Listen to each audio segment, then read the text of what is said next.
Assalamualaikum warahmatullahi wabarakatuh. Perkenalkan nama saya Muhammad Iban Ramadan dengan PM 2315011094. Pada kesempatan kali ini saya akan menjelaskan bagian saya dalam proyek Sistem Informasi Perawatan dan Pemberian Fasilitas Kampus, yaitu bagian saya tentang Gantt milestone, dan ada mockup untuk staf atau pelapor. Pertama-tama bagian Gantt. Oke. Di sini kita cari dulu Gantt chart-nya di sebelah sini. Nah. Oke, mulai dari Gantt dulu. Gantt ini bisa dibilang semacam peta jalannya proyek. Dari sini kita bisa lihat tahapan pengerjaannya, durasi tiap tahap, kemudian serta hubungan antara tugas-tugas itu. Jadi tim itu bisa tahu kapan harus mulai, kapan selesai, dan tugas siapa ya yang tergantung dengan tugas siapa gitu, kayak tugas yang bergantung dengan yang lainnya gitu kan. Secara keseluruhan proyek ini direncanakan itu berlangsung selama 3 bulan lebih sedikit, itu kan tergantung. Kalau kadang proyek agak melar-melar ya mungkin setengah bulan, ya makanya ini 3 bulan lebih sedikit, ya hampir 4 bulan, 3 bulan lebih setengah bulan, dari akhir September sampai ke pertengahan Desember 2025. Nah, di dalamnya tuh ada 6 tahap utama yang disusun secara berurutan atau sekuensial ya. Tahap pertama di sini ada analisis kebutuhan terlebih dahulu, dari 22 September sampai 5 Oktober. Nah, tahap ini tuh pondasi utama, karena di sinilah tim ini benar-benar memahami permasalahan yang ada di lapangan. Kemudian tim ini ngelakuin wawancara langsung dengan pihak kampus, terutama bagian sarana dan prasarana untuk tahu bagaimana proses pelaporan, perawatan, fasilitas selama ini gitu kan. Selain itu, kita juga mengidentifikasi siapa aja pengguna sistem, misalnya admin, staf pelapor, teknisi, ataupun manajemen. Hasil akhirnya tuh berupa dokumen kebutuhan sistem atau SDLC gitulah, semacam SDLC yang nanti jadi dasar untuk perancangan sistem tahap berikutnya. Kemudian untuk tahap kedua adalah perancangan sistem. Ya, perancangan sistem ini berlangsung dari 6 sampai 19 Oktober. Di sini tim tuh mulai bikin rancangan dari sisi teknis dan visual, mulai dari kayak diagram arsitektur ataupun diagram-diagram use case, diagram kelas diagram, dan lain-lain ya, itu yang kebutuhan secara teknisnya ya. Kemudian ada kebutuhan visualnya juga, mulai dari kayak desain antarmuka, UI UX gitu kan kalau untuk visual. Oh ya, tadi untuk kebutuhan teknis juga semacam kayak perancangan basis data juga gitu kan bisa dibilang. Tujuannya ini biar sistem nantinya mudah digunakan tapi sesuai kebutuhan itu kan. Jadi memang kebutuhannya ditentuin dulu. Jadi waktu kita buat sistemnya bisa dilihat nih kalau kira-kira kebutuhannya tuh udah sesuai belum dengan yang sudah ditentukan gitu kan. Kami juga mulai nentuin framework yang akan dipakai seperti apakah sistem berbasis web, lalu bagaimana pembagian peran antar pengguna. Jadi tahap ini outputnya tuh bukan cuma gambar desain, tapi juga rancangan struktur data dan lalu proses sistemnya. Kemudian tahap ketiga ya. Tahap ketiganya ini implementasi sistem yang berlangsung selama 4 minggu, dari 20 Oktober sampai 16 November. Ini tahap paling padat bisa dibilang, karena di sinilah semua rancangan yang diterjemahkan jadi kode program kan, alias ini bisa dibilang implementasi codingannya. Setiap anggota tim itu fokus di modul yang berbeda, kayak ada yang ngerjain modul manajemen fasilitas untuk mencatat daftar fasilitas kampus, ada yang ngerjain modul pelaporan kerusakan tempat staf melaporkan kondisi fasilitas, lalu ada modul penjadwalan perawatan yang digunakan untuk mengatur kapan fasilitas perlu dicek. Kemudian selama tahap ini juga tuh koordinasi dan version control jadi penting banget supaya kode dari masing-masing anggota tuh bisa digabung tanpa bentrok gitu kan. Kayak bisa dibilang codingannya tuh sejalan semua gitu. Selanjutnya ini untuk, tahap keempat itu pengujian sistem dari 17 sampai 30 November 2025. Tahap ini mastiin semua fitur berjalan sesuai rencana dari bebas bug. Kemudian pengujian tuh dilakukan dengan 2 level. Kalau di sini ada black box testing untuk mastiin fungsi-fungsi sistem berjalan dengan input dan output yang benar tanpa melihat kode program gitu kan. Kemudian ada UAT ini, acceptance, di mana calon penggunanya tuh kayak mungkin contohnya staff ataupun teknisi coba sistem dan ngasih feedback kayak apakah sistemnya mudah, user friendly, kalau ada masalah akan dicatat dan diperbaiki sebelum dirilis gitu kan. Nah, ini kemudian ada tahap, implementasi dan pelatihan ya, go live dan pelatihan ini dari 1 sampai 7 Desember nih. Di sini sistemnya itu mulai dideploy ke server kampus dan digunakan secara real gitu kan, secara nyata. Selain itu diadakan pelatihan untuk staf pelapor ataupun teknisi dan admin supaya mereka paham cara pakainya itu gimana gitu kan, pelatihan untuk usernya. Kemudian di sini ada biasanya pelatihan ini meliputi kayak cara login, cara bikin laporan, bagaimana memantau status laporan dan lain-lain. Ya tujuannya supaya transisi dari sistem lama ke sistem baru tuh berjalan lancar gitu ya, atau bisa dibilang adaptasi user. Untuk, eee, dan terakhirnya ini ya bisa dibilang ya kayak evaluasi gitu kan, dokumentasi dan evaluasi dari tanggal 8 sampai 14 Desember. Tuh tahap ini sering dianggap sepele, padahal ya lumayan penting gitu kan. Karena kan kayak dianggap sepele karena dipikir, "Wah ini sistemnya udah selesai itu kan, udah beres, sudah sesuai target," gitu kan, selesai. Nah, cuma kan ini sebenarnya penting karena tim tuh perlu nyusun dokumentasi teknis sistem, kayak manual pengguna serta laporan hasil evaluasi dari implementasinya. Di sini juga dilakuin untuk refleksi, melihat apa kendala selama proyek ini, bagaimana solusinya kalau ada proyek lainnya yang dikembangkan lagi di masa depan, itu kurang lebihnya.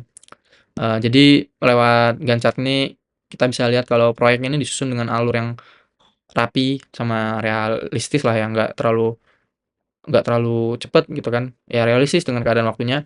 Setiap tahap tuh bergantung pada hasil tahap sebelumnya, jadi nggak bisa asal lompat dari tahap 2 ke tahap 3 ataupun dari tahap ini langsung lompat ke beberapa tahap, itu kan nggak bisa.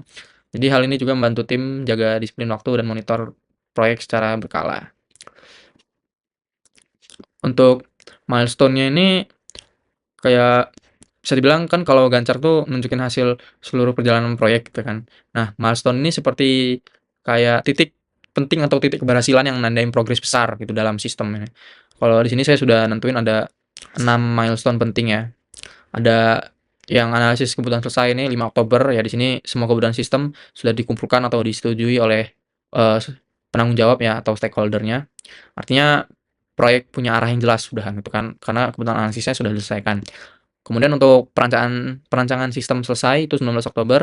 Ini kayak desain antarmuka, struktur database, arsitektur lain-lainnya kayak yang ditentuin tadi setelah berdasarkan kebutuhan kebutuhan identifikasi kebutuhan tadi itu kayak sudah fix gitu kan. Jadi tim developernya tuh bisa langsung lanjut ke coding tanpa revisi yang terlalu besar karena ini kan harus sudah sesuai dengan identifikasi kebutuhannya tadi.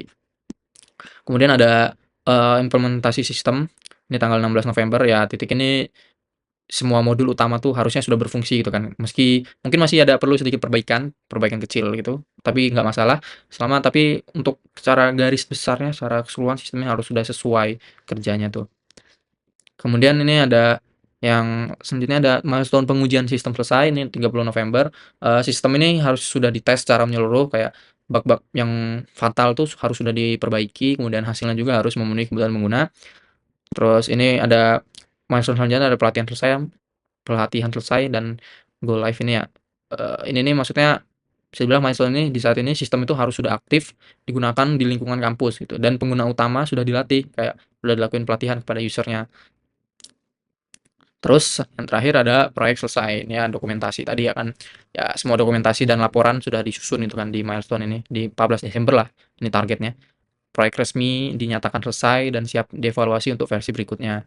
Nah, milestone ini tim bisa memastikan proyek ini berjalan sesuai target waktu. Kalau ada milestone yang molor, kita bisa langsung ambil tindakan supaya tidak mengganggu tahap berikutnya gitu. Nah, untuk yang terakhir ini ada bagian mockup. Untuk mockup ini saya membuat mockup tampilan untuk staf atau pelapor. Bagian ini penting banget ya karena di sini interaksi utama antara pengguna dengan sistem terjadi gitu kan. Karena kan staf atau pelapor ini dia yang buat laporan, dia yang melihat kondisi fasilitas di lapangan. Jadi mereka tuh butuh tampilan yang sederhana, jelas dan nggak terlalu ribet gitu. Kalau untuk mockupnya di sini, oke, ini menggunakan Figma ya, Pak.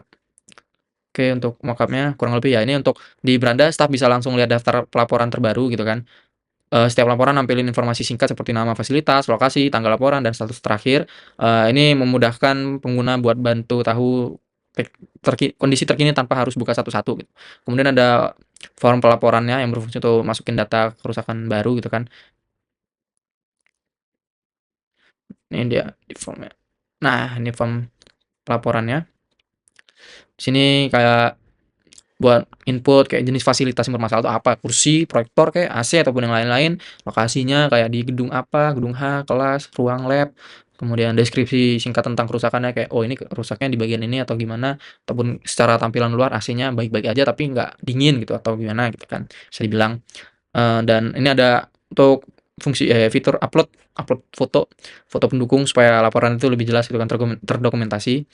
Begitu laporan dikirim, sistem itu otomatis catat waktu pelaporan dan ngirim notifikasi ke petugas terkaitnya. Setelah itu, staf juga bisa mantau status laporan di tab ini, halaman laporan saya.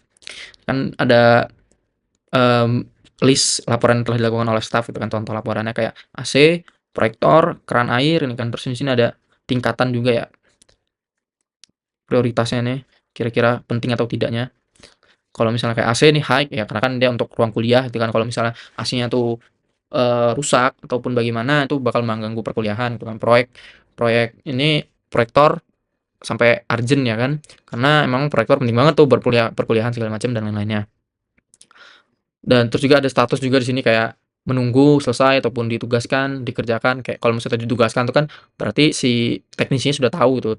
Kalau misalnya laporannya udah masuk, sudah sampai di teknisi tapi belum dikerjain, atau bisa dibilang sudah diterima oleh teknisi. Kalau dikerjakan tuh di tahap proses gitu kan, lagi diproses oleh teknisinya, kemudian selesai itu kalau misalnya sudah diselesaikan. Kalau untuk menunggu ini, kalau misalnya kan, namanya juga teknisi itu nggak sebanyak itu kan, teknisinya terbatas, jadi ada kalanya laporan itu bakal dapat status menunggu. Jadi kayak menunggu dulu nih belum diterima sama teknisi karena kerjaan teknisi juga masih menumpuk gitu. Terus juga kemudian di sini ada halaman yang satu lagi nih daftar fasilitas ya. Daftar fasilitas ini kayak kita bisa daftarin fasilitas apa aja tuh, misalnya kayak perpustakaan, shuttle bus, ataupun ruang kuliah, laboratorium komputer, aula dekanat, gitu segala macam. Kan ada total fasilitas aktif, dalam perawatan, tidak aktif, segala macamnya. Ya kurang lebih untuk laman mockup stafnya seperti ini. Eee, jadi untuk desain mockup ini dibuat dengan tampilan yang clean dan minimalis supaya user friendly, warnanya juga lembut gitu kan, nggak terlalu ngejreng banget biar nyaman dilihat, ini nggak terlalu banyak warna, warna yang digunakan juga nggak terlalu ngejreng banget, kayak hijaunya tuh hijau yang, halus gitu kan, biru-biru yang halus. Kemudian fokus pada mockup ini juga fokusnya pada user experience, jadi tombol dan menu dibuat jelas, nggak terlalu banyak teks. Karena hal ini penting untuk pengguna utama yaitu staf lapangannya kadang nggak biasa gitu kan, user tuh nggak biasa sama sistem yang rumit. Selain itu juga ini dipertimbangkan aspek responsivitasnya, kemudian tampilannya tuh nyesuaiin kalau dibuka lewat HP ataupun tablet. Karena dalam praktek langsungnya itu kan staf kampus juga nggak mungkin tuh buka bawa tablet segede enggak gitu kan, ataupun bawa layar monitor komputer itu kan nggak mungkin. Jadi ini disesuaiin supaya bisa langsung dari lapangan. Jadi tampilan ini bisa mobile friendly, itu sangat membantu. Mungkin secara keseluruhan bagian saya menjelaskan bagaimana proyek ini diatur dari sisi timeline dan kontrol progres lewat Gantt chart dan milestone, serta bagaimana sistem ini diimplementasikan dari sisi pengguna staff lewat mockup yang sederhana tapi fungsional gitu kan. Harapannya sistem ini bisa membantu pihak kampus dan mengelola fasilitas dengan efisien gitu, sangat membantu ke staff-staff dan lain-lainnya. Kemungkinan, itu saja penjelasan dari saya, mohon maaf bila saya ada salah kata. Terima kasih.